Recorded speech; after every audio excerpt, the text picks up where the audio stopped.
요한계시록 지금 이제 막바지에 계속 향해서 가고 있습니다. 오늘 이 시간에는 요한계시록 35번째 시간입니다. 이제 계시록 20장 1절부터 6절까지 있는 단락을 통해서 유토피아 천년왕국이라고 하는 제목으로 함께 상고하겠습니다. 먼저 서두에 말씀드리고 싶은 건요, 유토피아라고 하는 말이 이상으로 그리는 가장 완벽하고 평화로운 사회를 뜻한다고 합니다. 아마 주님이 재림하셔서 세우실 그 시대가, 그 나라가 바로 이런 시대라고 생각합니다. 우리 인간들의 깊은 마음 속에 있는, 시면 속에 그리고 있는 아주 이상적인 이제 그런 환경이 우리 주님에 의해서 이 땅에 이루어지게 될 것입니다.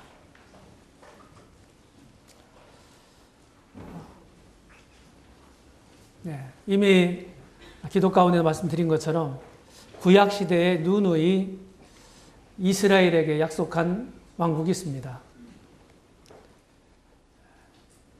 그 나라가 우리는 주님이 이 땅에 오셔서 재림하셔서 그 왕국을 세우실 것을 믿습니다.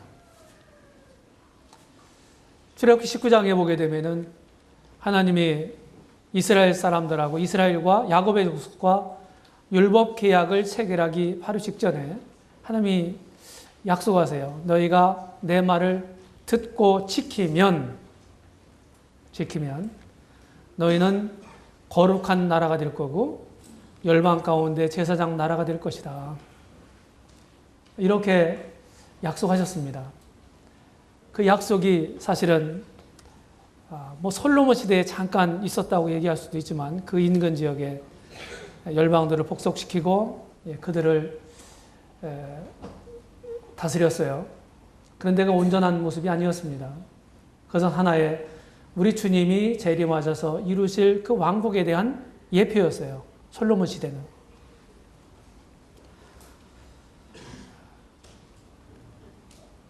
이제 지금은요, 지금 이 우리가 요한계시록 20장에 있는 이 단락에서는 교회, 바로 우리는 거듭난 이 시대의 거듭난 무리들, 이걸 교회라고 그러잖아요. 이 교회는 이미 휴거된 상태에 있습니다. 주님과 영화하는 이런 가운데 있어요. 그럴 때 주님이 이 땅에 다시 오시겠다 약속하셨는데 다시 오실 때 그 휴거된 교회도 함께 오는 것입니다. 그래서 지금 많은 인간들의 문제들을 안고 있어요. 이런 문제들이 골머리를 앓고 있는데 이런 문제들이 온전하게 우리 스스로 해결할 수가 없습니다. 주님이 오셔야 가능할 것입니다. 우리는 그때를 동경합니다. 그리고 하나님의 약속은 땅에 떨어지는 법이 없거든요. 그분은 사람이 아니시기 때문에 입 밖으로 내신 말씀이 시건이 될 수가 없기 때문입니다. 여기서 서두에도 제가 한 말씀을 멘트하면 기독교 안에도요, 기독교라고는 큰 테두리 안에도 많은 무리들이 있어요. 그래서 이제 성경 똑같은 말씀을 가지고 있는데 똑같은 말씀을 해석하는 것이 제각각입니다. 어떤 문헌을 해석하는 일반적인 원칙이 있습니다. 이것을 우리는 이제 문자적 해석이다 이렇게 얘기를 하는데 그런 해석을 하지 않고 이제 영적으로 해석을 해요. 실제적인 게 아니고 그냥 영적인 거다 이건. 이렇게 해석하는 무리들이 있어요. 이 단락도 마찬가지입니다. 오늘 본문의 단락도 문자적으로 보지 않고 영적으로 해석하는 무리들이 있어요. 기독교계에는 이제 자유주의자들도 많이 있어요, 지금은. 진정한 의미에서 기독교라고 볼 수가 없어요, 자유주의자들은. 근데 이제 보수적인 이 복음적인 집단 안에도 이렇게 두 가지로 갈립니다. 그래서 종말론에 대한 성경에서 말하는 종말에 대한 것이 일치되는 건 딱 한 가지입니다. 예수님은 다시 오신다. 이것만 일치가 되고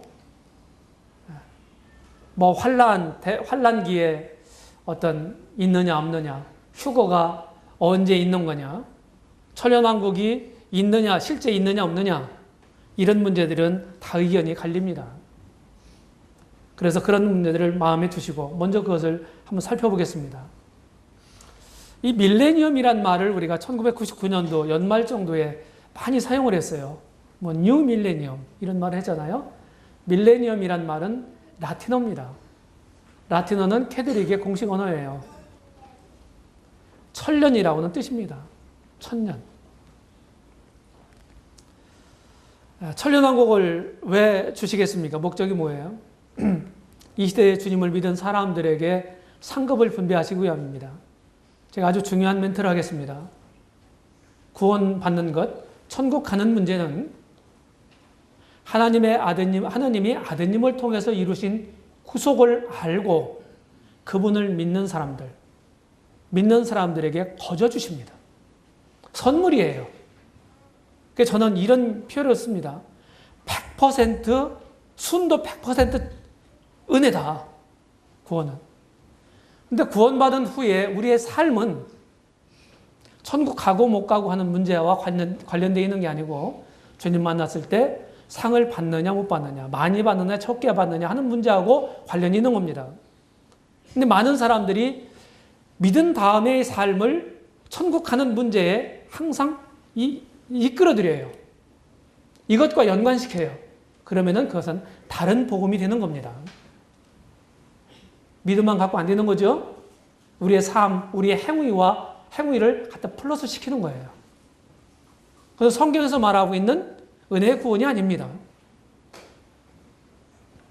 상급을, 우리에게는, 천년왕국은 상급을 분배받는 곳이에요. 잘한 사람들을 10골 다스리는 권세를 받을 겁니다. 주님은 만왕의 왕이고 우리는 그분과 함께 통치하는 사람들이 될 거예요. 그 다음에 주님의 기도가, 주기도문이라고 하는 기도가 성취됩니다. 나라의 임하옵시며 하는 말씀이 이 말입니다. 피조물들을 회복시키기 위해서예요. 인간의 죄로 인해서 모든 피조물들이 지금 고통하고 있습니다. 피조물들이 이제 그런 고통에서부터 해방될 날이 언제냐?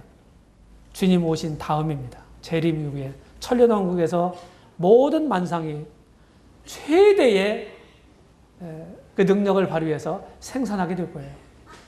그래서 풍요한 시대입니다. 그 다음에 인간의 죄성과 무능력을 증명하시기 위함입니다. 이때는 유토피아예요. 사탄도 천년 동안 결박됩니다. 그리고 주님이 직접 통치하십니다. 그런데도요, 여전히 죄가 있다고 하는 것입니다. 가장 이상적인 조건, 내가 지금보다 조건이 더 좋으면 주님을 더 잘 섬길 거야. 더 좋으면 주님을 더 잘 믿을 수 있을 거야. 사람들이 이런 핑계를 대죠. 그런 핑계는 소용이 없다고 하는 사실을 천년왕국을 통해서 증명하십니다. 가장 좋은 환경을 줘도 하나님을 안 믿을 사람은 안 믿고요. 배반할 사람은 배반하는 거예요. 그 다음에 성경 예언의 주된 취지를 성취하기 위해서입니다. 고난 후에 얻을 영광입니다. 주님은 이 땅에 오셔서 고난 받으셨어요. 초림 때 제 이름으로 그 영광의 절정에 달합니다. 영광 가운데 오세요. 천사들을 대동하고. 초림하실 때는 베들레헴 그 말구에 태어나셨어요. 비천하게. 재림의 웃음은 그렇지 않다고 하는 겁니다. 우리도 주님의 자치를 따르는 사람들로서 우리가 이 땅에서 그냥 영광만을, 사람들의 박수만을 기대하지 마세요. 그렇다고 해서 우리가 함부로 살으라는 말이 아닙니다. 잘못 살아서 손가락질 받는 건 우리 받는 고난이 두 가지가 있어요. 잘못 살아서 받는 고난이 있습니다. 우리가 간증을 잘못 보여서. 그런데 주님을 잘 따르는데도 우리가 고난받을 수가 있습니다. 이것이 베드로가 말하는 그리스도의 고난에 동참하는 것입니다. 그것은 영광을 기다리고 있어요. 그런 고난은.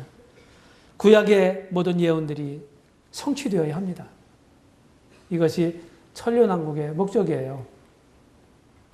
그 다음에 이제 천년왕국에 대한 얘기들이 아브라함에게 약속하셨죠? 아브라함의 후손들에게 큰 민족이 되리라 약속하셨지 않습니까? 팔레스타인을 영원토록 차지할 거다. 아브라함에게 믿음의 조상 아브라함에게 그렇게 하나님이 일방적 약속을 주셨다고요. 그런데 그런 것들이 온전하게 성취된 적이 없습니다. 역사 이래로. 이것이 그대로 이루어져야 돼요. 다윗 언약은 아브라함 언약 중에서 자손에 관련된 언약에 더 구체화합니다. 성경은 점진적인 계시의 책이죠. 다윗 언약이 온전하게 이루어질 겁니다. 다윗에게서 영원한 그 보좌가 나온다. 영원한 나라가 나온다. 영원한 왕이 그 보좌에 앉으신다. 하는 약속이 주님, 재림 주님에 의해서 이루어질 겁니다. 그 다음에 새 언약이 있습니다. 새 언약은 아브라함 언약의 궁극적 성취입니다. 이스라엘에게 온전히 죄를 용서하시고 이스라엘에게 새 마음을 주시고 이스라엘을 이방 제국의 이방 열방들의 지도국이 되게 할 거다. 이 새 언약이 온전하게 성취되는 때는 천리왕국 때예요. 물론 지금도 성취가 되고 있습니다. 과정 중에 있어요. 이렇게 이제 이 언약에 대한 것을 이렇게 그릴 수가 있습니다. 아브라함 언약은 자손 관련된 언약 약속이 있고요. 땅에 관련된 약속이 있어요. 이런 관계를 아시기를 바랍니다. 천년왕국에 대한 교리가요. 교회 역사 가운데서 상당히 많은 변천사가 있었어요. 초대교회 때는 거의 대부분의 사람들이 소위 요새 기독교계에서 말하는 전천년설을 믿었습니다. 전천년설이라는 말은 실제로 천년왕국이 있다고 하는 겁니다. 실제로. 가시적인 천년왕국 뭐 이런 얘기도 표현 듣습니다. 눈에 볼 수 있는 왕국이다. 땅에 지상에 실제로 건설될 왕국이다. 이런 의미입니다. 많은 콘스탄티노에서 기독교가 공인되기 이전에 많은 훌륭한 교부들이 가르쳤어요. 전천년설, 오늘날의 전천년설도 두 가지로 구분이 됩니다. 역사적 전천년설하고 세대적 전천년설입니다. 우리는 세대적 전천년설을 믿습니다. 역사적 전천년설은 다니엘의 70번째 일에 해당되는 그 7년 환란기를 그들이 인정하지 않아요. 그리고 휴거도 우리와 같이 보지 않습니다. 그런 모습이 달라요. 캐톨릭 시대 때 이제 콘스탄틴이 기독교를 공인한 게 주 313년이잖아요.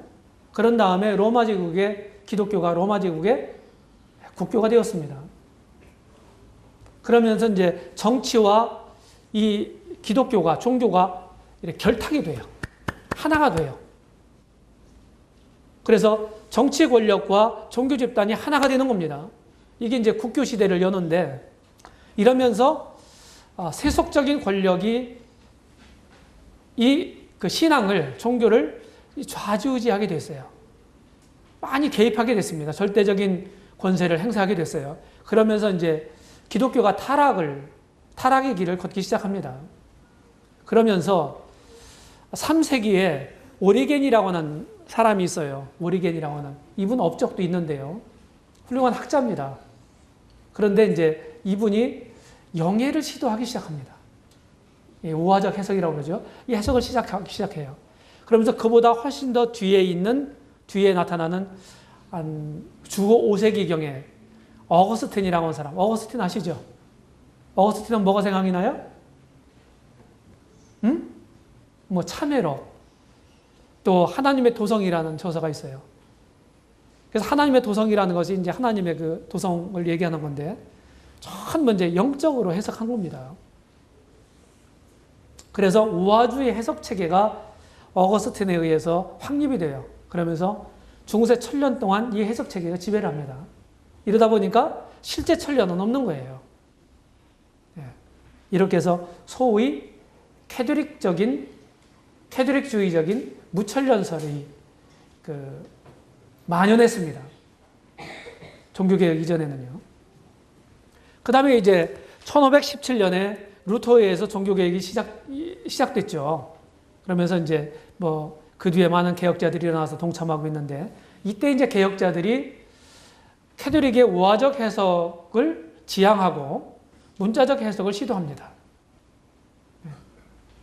그래서 많은 진리들을 회복해요. 네. 특별히 이제 이신칭의 복음을 회복합니다. 그런데 이제 종말론에 대해서는 이 개혁자들이 손을 못 댔어요. 그러면서 여전히 확실하게 확립이 안 됩니다. 그러면서 무천년설도 지속이 되는 거예요. 그러면서 이제 17세기에 1600년대에 코케이우스라고 하는 네덜란드 성경학자에 의해서 언약주의라고 하는 해석 체계가 시작됩니다. 언약주의는 미래에 일어난 이 시대가 마지막 시대입니다. 주님 재림으로 인류에 대한 하나님의 경륜이 끝나요. 이게 언약주의입니다. 그러니까 진짜 천년이 없는 겁니다. 천년왕국이. 그래서 미래에 있을 것들을 이 시대로 끄집어갔다가 영적으로 해석했습니다. 해석해서 이 시대에 적용을 했어요. 그 영적 천년왕국이다 이렇게 보는 겁니다. 그렇게 하면서 이제 자연적으로 무천년설이 언약주의적 무천년설이 된 겁니다.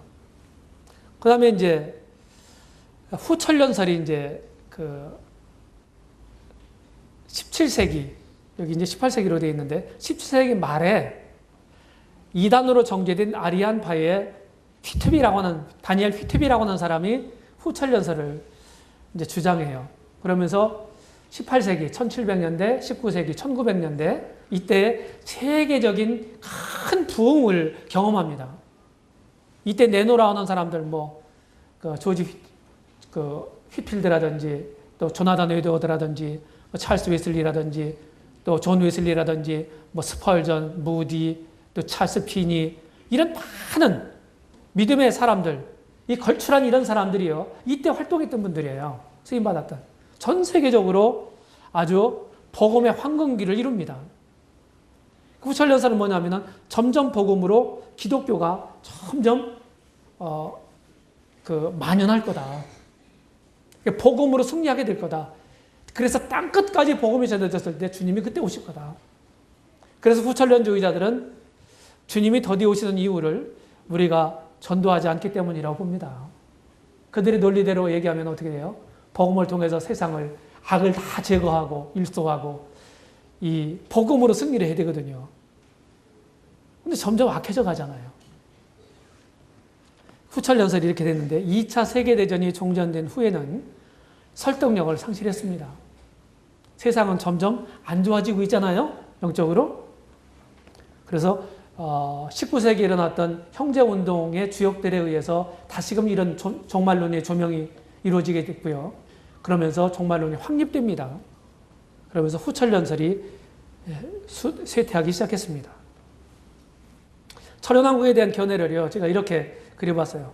시간이 없기 때문에 제가 자세히 설명을 드릴 수가 없겠습니다. 처음에 이렇게 전천년설이 시작이 됐습니다. 그러다가 소수의 무리들에 의해서 이 명맥이 쭉 이루어졌어요. 전천년설을 믿는 사람들의 특징은요, 성경을 문자적으로 해석한다는 것입니다. 문자적으로 해석하면 전천년주의자가 되기 마련이에요.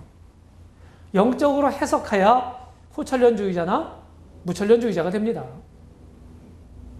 그래서 해석의 문제예요. 성경 해석의 문제예요. 그래서 이렇게 지금은 세 가지 설이 있어요. 근데 후천년설은 지금 쇠퇴했습니다. 별로 주목받지 못해요. 2차 세계대전 이후에는요. 그런데 지금 이제 두 가지 크게 주목되는 게 뭐냐면 무천년설하고 전천년설입니다. 이 두 가지가 기독교계에 존재하는 것입니다. 그래서 신학적으로 좀 이렇게 보시면은 세대주의, 우리가 이제 세대주의자거든요. 사람들이 우리 세대주의자라고 합니다. 고전적 세대주의가 있고 약간 좀 수정 세대주의가 있고 지금은 이제 점진적 세대주의라는 게 있어요. 이런 게 있어요. 그 다음에 언약주의적 전천년주의자들이 있습니다. 언약주의자이면서 전천년을 이렇게 믿는 사람들이 있어요. 그런데 또 언약주의자이면서 무천년설을 신봉하는 사람들이 있습니다. 이제 이렇게 우리가 그릴 수가 있고요. 그릴 수가 있고 우리는 지금 여기에 속하는 사람들입니다. 사실은 이제 전천년주의를 믿는 사람들이 이렇게 보게 되면은 상당히 많아요. 그래서 우리나라 같은 경우에는 이제 사실은 장로교가 거의 40, 50%를 차지하잖아요. 굉장히 강세에 있기 때문에 장로교의 공식적인 이 정말 천년왕국설은요, 무천년설이에요. 그렇기 때문에 이제 이게 대부분인 것처럼 우리나라에서는 생각이 드는데 전 세계적으로 그렇진 않아요. 천년왕국에 대한 견해를 이렇게 봅니다. 후천년설은 점점 세상이 좋아진다. 복음을 통해서. 무천년설은 점점 안 좋아진다. 역사적 전천년설, 세대적 전천년설 점점 안 좋아진다. 이렇게 똑같이 보는 거예요. 견해를. 점점 악해진다, 세상은. 근데 우리는 지금 이걸 믿는 겁니다. 세대적 전천년설. 주님이 오셔서 휴거가 되고 그 다음에 환란기를 거치고 주님이 재림하셔서 열방의 심판을 거친 다음에 천년왕국이 세워지고 또 천년왕국 종말에 백부자 심판이 있고 영원으로 들어간다. 이렇게 보는 겁니다. 천년왕국에 대한 구약의 모형은 안식일입니다. 6일 동안 열심히 일하고 제7일에 쉬었잖아요. 그래서 천년왕국 천년간을 안식천년이라고도 얘기합니다. 안식천년. 그 다음에 희년이 있죠. 희년. 안식년을 7번 지난 다음 해입니다. 안식년은 7년마다 있죠. 7년마다. 6년 동안 열심히 일하고 지 7년째가는 휴경을 합니다. 농사를 안 져요. 그래도 지 6년째 2년 먹을 거를 하나님 주셨어요. 이스라엘 사람들한테. 그런데 7번 지났어요. 그럼 77이 49, 49년 지났잖아요. 그리고 안식년 그 다음 해가 희년입니다. 희년이에요. 그러니까 안식년 전에 지 6년 차에서는 3년 먹을 거리를 주셔야 되는 거예요. 하나님은 그렇게 하셨습니다. 그래서 50년 단위로 끊었어요. 땅 사고 파는 것도 이스라엘은요, 50년 단위로 끊어서 사고 팔았습니다. 희년이 가까울수록 땅값은 싸지고요. 희년이 멀수록 땅값은 비쌌습니다. 아셨죠? 왜냐하면 희년이 되면은 원래 주인에게 돌려줘야 합니다. 포로 노예되었던 사람들도 희년에는 해방이 됩니다. 그래서 영원한 빈자가 없어요. 가난의 대물림이 없도록 하나님이 하셨습니다. 그 다음에 솔로몬의 통치 때도 이때도 평화가 존재하는 때거든요. 그 아버지인 부왕 다윗 때는 정복 전쟁을 굉장히 많이 했어요. 다윗은 용사입니다. 근데 솔로몬은 아버지가 이룩한 그런 업적을 토대로 해서 그 위에다가 아주 평화의 시대를 구가하거든요. 그것이 천년왕국을 보여주는 아름다운 그림입니다. 그 다음에 가시적인 천년왕국이 왜 합당하냐 하는 거예요. 하나님 약속을 주셨으면 그 약속을 이루셔야 되죠. 이루시지 않으면 하나님은 불성실한 분입니다. 그렇죠? 시건한 분이고 거짓말쟁이가 되는 거예요. 하나님은 그러실 수 있는 분이에요, 아니에요? 그럴 수 없는 분이에요. 하신 말씀이 반드시 약속이 이루어지려면 천년왕국은 반드시 있어야 되는 거예요. 두 번째는 구약의 메시아 예언에 대한 유일한 논리적인 해석이다. 늘 제가 말씀드려요, 이런 때. 초림에 대한 거는요, 문자 그대로 이루어졌어요. 수십 가지가. 문자 그대로. 대개 구약 성경에서는 초림과 재림, 우리가 나누어서 지금 생각하지 않습니까, 지금은? 근데 구약 사람들은요, 그걸 그렇게 나누어 있지 않아요. 그래서 한 단락에서 함께 말씀하셨어요. 우리가 생각하는 초림과 재림에 대해서 한 단락에서 함께 말씀하셨다고요. 메시아에 대한 예언에서. 그러면은 초림에 대한 예언이 문자 그대로 이루어졌다고 한다면 나머지 재림에 대한 예언도 문자 그대로 이루어질 것이라고 믿는 게 대단히 합리적이고 논리적인 거 아닙니까? 초림은 문자적으로 이루어졌고 재림은 영적으로 이루어지고 이게 이상한 거 아니에요? 바로 그 말입니다. 그 다음에 세 번째는 우리 주님과 사도들의 말과 일치가 되는 것입니다. 천년왕국이 진짜 있어야 일치가 되고 있는 거예요. 우리 주님이 황폐한 이스라엘 말씀하시고 이스라엘이 회복될 것을 말씀하십니다. 세상이 새롭게 되는 날이 있을 것이라고 말씀하셨습니다. 그때가 언제예요? 주님 재림 후입니다. 때와 기한은 아버지께 속했다. 제자들이 물었죠. 그러면 때와 기한은 이때가 언제입니까? 물어보니까 때와 기한은 아버지께 속했다. 너희는 알 바 아니다. 지금 말씀하셨어요. 사도 요한도 지금 우리가 지금 선고하고자 하는 이 단락에서 천년을 성경에서 주님의 메시아의 왕국에 대한 기간을 명확하게 말한 신약 기자는요, 성경 기자는 사도 요한밖에 없어요. 그렇다고 해서 이 천년이 영적인 거냐? 그렇게 볼 수가 없지요. 이건 문자적으로 보는 것입니다. 사도 바울은 더 구체적으로 묘사합니다. 특별히 고린도전서 15장 22절로 24절에 보게 되면 우리 주님이 세상을 통치하고 그 나라를 아버지께 바칠 때에 대해서 말씀합니다. 언제입니까? 그때가. 천년왕국이 끝난 직후를 얘기하고 있는 거죠. 그래서 이런 모든 것들, 이스라엘이 그리고 회복될 거다. 언제 회복이 돼요? 지금 멸망하고 말았는데.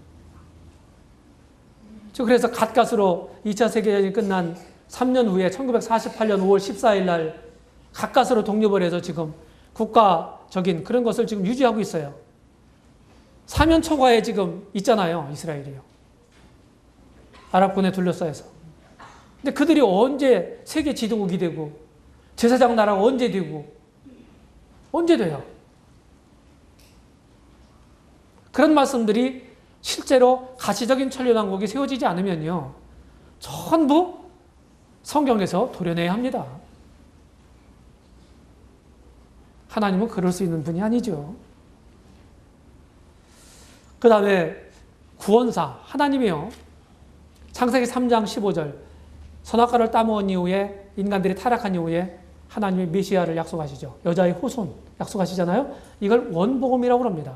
그때부터 하나님 심중에 있었던 그런 인간 구원 계획을 계속해서 점진적으로 구체화시키십니다.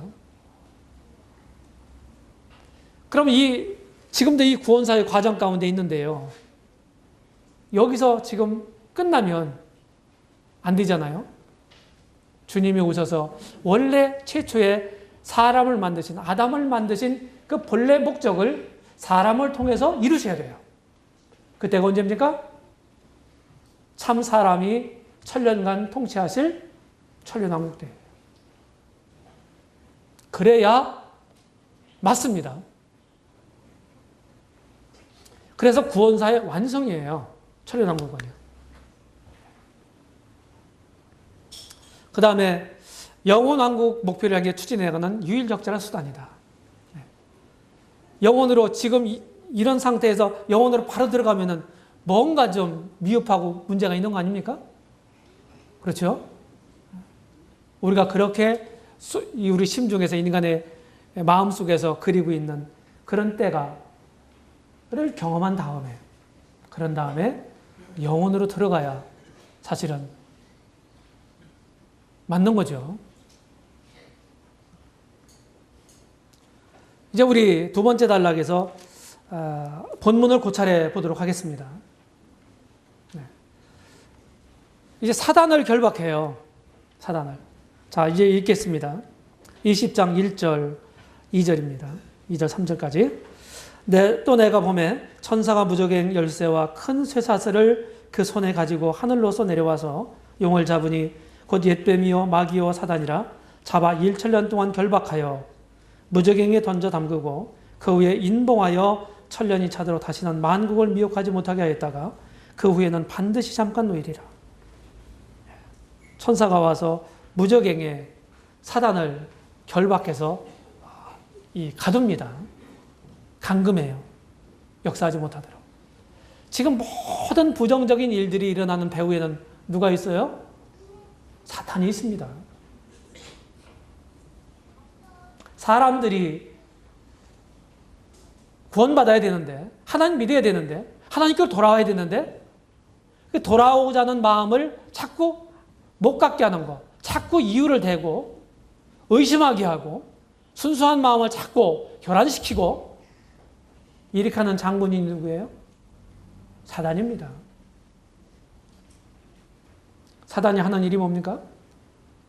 사람들의 영혼을 노략질해서 자기와 함께 지옥에 가는 것입니다. 그게 사단의 목적이요, 전략이에요.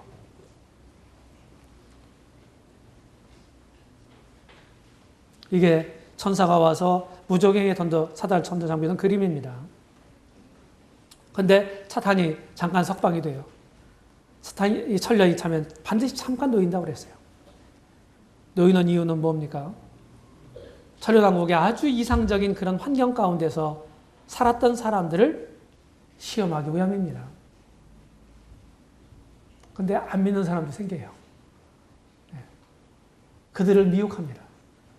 인류 최후의 반역을 하도록 합니다. 자, 그 다음에 4절서부터 6절을 보겠습니다. 또 내가 보자들을 보니 거기에 앉은 자들이 있어 심판하는 권세를 받았더라. 여기까지만 읽겠습니다. 여기 보면은요, 이 보좌에 앉은 자들이 있어요. 이들이 누굽니까? 저는 요한계시록을 쭉 보면은 계시록 4장 4절에 흰 옷을 입고 면류관을 쓰고 보좌에 앉아 있는 사람들이 있습니다. 24장로들이 있죠. 그들이 누구라고 그랬어요? 신약교회를 대표하고 있다. 이렇게 말씀을 드렸습니다. 바로 여기 보좌에 앉은 자들이 그들이라고 저는 봅니다. 다시 말해 신약교회입니다. 이들은 세상과 천사들을 심판할 권세를 받았어요. 신약성경에 고린도전서 6장 2절과 3절에서도 아주 명백하게 말씀하고 있습니다. 이 시대에 믿는 사람들이 세상을 재판하고 심판하고 천사들을 심판할 것이라고 말씀하고 있습니다. 그 다음에 이제 그 다음에 보게 되면 또 내가 보니 예수의 증거와 하나님 말씀을 인하여 목배임을 받은 자들의 영혼들과 이 자들이 누구냐면요. 환란기 전 3년 만에 하나님 말씀을 인해서 순교당한 사람들입니다. 정확히 말하면 6번째 인 밑에서 순교당한 사람들. 이 사람들이 제단 앞에서 나와서 자기들 피를 신원해달라고 하나님께 신원 기도를 하고 있는 장면을 보았습니다. 그들로 봅니다. 환란기 전반기에 순교당한 사람들이에요. 그 다음에요. 또 짐승과 그의 우상에게 경배하지도 아니하고 이마와 손에 그의 표를 받지도 아니한 자들이 하는 말이 나옵니다. 적그리스도는요. 사실은 환란기 초반부터 이스라엘과 평화조약을 체결합니다. 한 일해 동안 언약을 굳게 청하겠고 이렇게 말씀했죠. 근데 그 절반에 가서 파기될 것이며 그랬어요. 그래서 짐승의 표는요. 전반기에는 나타나지 않습니다. 중반대부터 후 3년 반 동안 있는 거예요. 그러니까 이 말은 후 3년 반 동안에 순교당한 사람들입니다. 이 사람들이 살아서 그랬어요. 환란 기간 동안에 순교당한 믿는 성도들이, 환란기 성도들이 부활돼서 우리 주님의 통치에 참여합니다. 천년 동안 왕노릇 한다 그랬죠. 5절에 보게 되면 그 나머지 죽은 자들은 그 천년이 차기까지 살지 못하더라. 여기까지가 첫 번째 부활이에요. 첫째 부활이에요. 의인들의 부활입니다. 생명의 부활이에요. 천년, 이 부활은 두 가지 종류의 부활이 있습니다. 의인들의 부활이 있고 악인들의 부활이 있어요. 생명의 부활이 있고 심판의 부활이 있습니다. 이것의 간격은 적어도 1000년의 간격이 있습니다. 첫째 부활에 참여한 자들은 복이 있다고 말씀했죠. 그렇죠? 복이 있다 그랬습니다. 6절에서 둘째 사망이 그들을 다스리는 권세가 없고, 둘째 사망이 뭘 말하는 것입니까? 지옥 불못을 가리키는 것입니다. 그것과 상관이 없다는 거예요. 천년왕국의 영광을 만끽합니다. 그리고 하나님과 그리스도의 제사장이 되고 그리스도 더불어 1000년 동안 왕노릇합니다. 하나님의 거룩에 참여하는 사람들이 되고 지옥과는 전혀 상관이 없는 이런 사람들이 되는 거예요. 이게 첫째 부활에 참여하는 사람들의 복입니다. 그런 복을 우리 형제자매들이 거듭났다면 가지고 계신 거예요.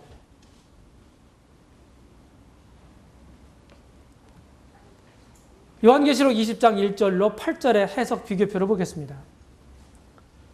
이 세대주의는 우리를 얘기하는 겁니다. 언약주의 이렇게 얘기해요. 근데 여기 무적행이란 말, 일천련이란 말, 만국을 미혹하지 못하게 하고 왕노로 탄다고 하는 말, 첫째 부활에 참여하는 자, 사단의 옥에서 나온다, 곡과 마공을 미혹한다, 이런 말들이 성경에 기록되어 있는 단어들이에요. 그런데 이렇게 서로 다른 거예요. 세대주의, 소위 세대주의라고 하는 사람들은 이걸 문자 그대로 보는 겁니다. 그런데 언약주의라고 하는 것은 이거요, 영적으로, 상징적으로 보는 겁니다.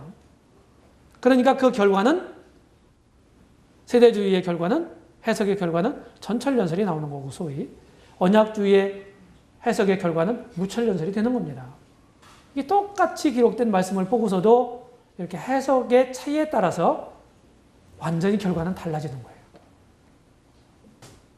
그래서 저는 점점 성경을 연구하면 연구할수록요, 성경 해석이 굉장히 중요하다 하는 것을 절감하고 있습니다. 천연왕국의 체계는 어떻게 되겠습니까? 통치권자는 우리 주님이세요. 이사야서 9장 7절에 여기 이 단락이요, 메시아에 대한 예언이에요. 메시아에 대한 예언 말씀입니다. 여기 보면은요, 그 정사와 평강의 더함이 무궁하며 또 다윗의 위에 앉아서 그 나라를 굳게 세우고 자금 이후 영원토록 공평과 정의로 그것을 보존하실 것이라. 만군의 여호와의 열심히 이를 이루시리라. 하나님께서 이사야 선지자를 통해서 말씀하셨습니다. 우리 주님이 다윗의 위에 앉아서 이 통치권을 말합니다. 그 다음에 이 왕국의 수도는 물론 예루살렘입니다. 스가랴서 8장 3절에서 예루살렘은 진리의 성읍이라 일컫겠고, 이렇게 말했죠. 예루살렘이 이 왕국, 천년왕국의 수도가 되는 겁니다. 이 땅에 예루살렘이에요. 그리고 나중에 우리가 21장 이후에서 보겠지만 새 예루살렘이 있어요. 이거는 다른 것입니다. 땅에 있는 예루살렘하고 하늘에 있는 예루살렘은 다른 거예요. 행정 관료들은 누구가 되겠습니까? 저와 여러분들이 되는 거예요. 네. 요새 공무원이 참 인기 직종이죠? 네. 왜 그렇습니까? 신분이 보장된다고 하는 겁니다. 신분이. 그냥 함부로 안 잘라요. 쉽게 얘기해서. 요새 같은 시대에 그거보다 좋은 거 없잖아요. 천년왕국 때 그 공무원들이 누구냐 이 말이에요. 우리들입니다. 그래서 이제 고위 공무원이 되려면요, 주님을 잘 섬겨야 합니다. 아시겠어요? 네. 그런 말이에요. 그 다음에 세계 중심국은 이스라엘이 될 겁니다. 이스라엘이요. 이사야서 61장 6절에서 오직 너희는 여호와의 제사장이라 일컬음을 얻을 것이라. 사람들이 너희를 우리 하나님의 봉사자라 할 것이며 너희가 열방의 재물을 먹으며 그들의 영광을 얻어 자랑할 것이며. 이 너희는 누구예요? 이스라엘을 가리킵니다. 어떤 사람들은 이제 그리스도의 시대가 시작되면서 이스라엘은 없어졌다, 개념이. 이렇게 얘기를 합니다. 그런데 로마서 9장, 10장, 11장에서 이스라엘에 대해서 얘기하잖아요. 그렇죠? 그런 말씀들을 보게 되면요, 뭐라고 말할 수가 있겠습니까? 그런 논리를? 성경에 있잖아요. 여전히 이스라엘은 존재하고 있습니다. 통치 기간은 일천년이죠. 여기 이 짤막한 단락에서요, 2절부터 7절까지에 6번이나 천년이라는 말이 사용됩니다. 천년. 문자 그대로 천년을 가리키고 있다고 우리는 믿습니다. 그래서 그리스도의 왕국을 이렇게 정리할 수가 있어요. 통치권자가 주 예수 그리스도라고 그랬죠. 왕국 수도는 예루살렘, 중심 국가는 이스라엘, 왕국 기간은 천년간, 행정 관료들은 이 시대에 믿는 사람들, 교회죠. 그리고 환란기에 믿는 사람들이 있어요. 굉장히 그때는 믿기가 어려운 때입니다. 근데 그때도 믿으면 대개 엄청난 박해를 받거나 순교를 당합니다. 그 사람들이 있어요. 구약 성도도 아마 포함될 거다 이렇게 보는데, 이때 여기에. 이런 사람들이 행정관료가 되고 천년왕국에. 왕국의 의의는 무엇입니까? 이스라엘 편에서 볼 때는 제사장 나라를 실현하는 것입니다. 성취가 돼요. 이때. 그리고 영원한 아버지 왕국의 전조입니다. 그 왕국을 아들이 그리스도가 통치하다가 그 왕국을 아버지께 바친다. 이런 표현이 있어요. 성경에. 성경의 날들이 세 가지가 있습니다. 그리스도의 날, 주의 날, 구약 성경은 여호와의 날이라고 그러죠. 구약의 여호와의 날과 신약의 주의 날은 같은 개념입니다. 그리고 하나님의 날이라는 말이 있어요. 이것은 각각 다 의미가 다릅니다. 그리스도의 날은 교회와 관련이 있어요. 교회. 휴거 이런 거와 관련이 있습니다. 주의 날은 우리가 경륜적으로 보면 주의 날은 교회가 휴거된 다음에 환란기를 포함해서 천년왕국 끝까지를 가리키는 겁니다. 이게 주의 날이에요. 굉장히 간격이 길죠. 그 다음에 하나님의 날은 천년왕국이 끝난 후를 얘기를 하는 겁니다. 그렇게 이해를 하시고요. 자, 결론을 말씀드릴게요. 결론 첫 번째로 복음을 믿는 사람들은 영원한 복을 누립니다. 복음. 성경에서 말하고 있는 복음이 뭐냐 이거예요. 이 복음이 뭔지를 알고 믿는 사람들은요, 영원한 차원에서 볼 때요, 이거보다 더 큰 복은 없어요. 우리가 지금 실감이 잘 안 나죠. 그렇죠? 왜냐하면 우리가 지옥도 우리가 가보지도 않았고요. 그리고 영원한 그 우리의 본향 새 예루살렘 성이 얼마나 휘황찬란한 것도 잘 몰라요. 우리의 많은 제한 때문입니다. 그런데 성경 말씀을 보게 되면 주님을 믿고 거듭났다고 하는 이 자체가요, 얼마나 놀라운 복인지 몰라요. 뭐하고 바꾸겠어요? 그리고 무엇으로 이걸 사겠어요? 살 수가 없어요. 이들이 누굽니까? 바로 은혜 시대 교회입니다. 이 시대. 구약 시대 성도들입니다. 믿는 사람들, 환란기의 신자들입니다. 이들 중에서도 교회는 최고의 지위를 가지고 있습니다. 그래서 긍지를 가지시고 하나님이 내게 베푸신 은혜를 보답하는 마음을 가지고 힘써서 주님을 따르고 섬겨야 합니다. 진짜 예배하는 사람은요, 떡과 잔을 나누는 사람들이 아니에요.